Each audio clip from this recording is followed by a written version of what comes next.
চট্টগ্রাম ১২ পটিয়া সংসদীয় আসনের বিএনপির মনোনীত সংসদ সদস্য পদপ্রার্থী মোহাম্মদ এনামুল হকের সমর্থনে ধানের শীষের প্রচারণা ও গণসংযোগ এবং মিছিল অনুষ্ঠিত হয়েছে।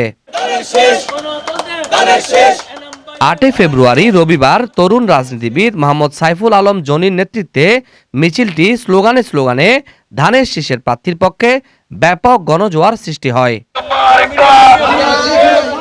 এ সময় মোহাম্মদ সাইফুল আলম জনি বলেন, আগামী ১২ তারিখ ধানের শীষের প্রার্থীকে বিপুল ভোটে জয়ী করতে সবাইকে ঐক্যবদ্ধভাবে কাজ করতে হবে।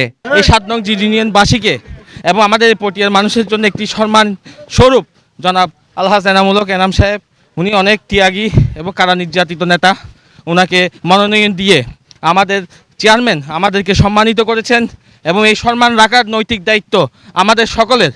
দল মত জাতি ধর্ম নির্বিশেষে সবাইকে নিয়ে সকাল সকাল ভোট কেন্দ্রে গিয়ে ধানের শীষে আপনারা ভোট দিবেন।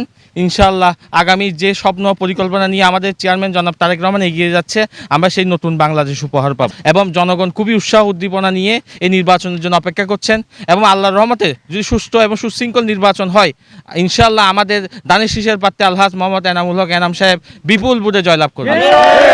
এতে উপস্থিত ছিলেন শাহজাহান, মাকসুদুল হক রিপন, সেলিম, সাইফুল, মোহাম্মদ ফারুক হাসান সহ বিএনপি ও অঙ্গ সংগঠনের বিভিন্ন স্তরের নেতৃবৃন্দ। উক্ত মিছিলটি কোয়াগ্রাম আলহাজ আবুল কালাম ভোলা চেয়ারম্যানের বাড়ি থেকে ১ নং ওয়ার্ড ভেল্লাপাড়া, ২ নং কৈগ্রাম বাজার হয়ে ৩ নং ওয়ার্ড দিঘির পার হয়ে কয়েক কিলোমিটার পথ অতিক্রম করে মিছিলটি শেষ হয়।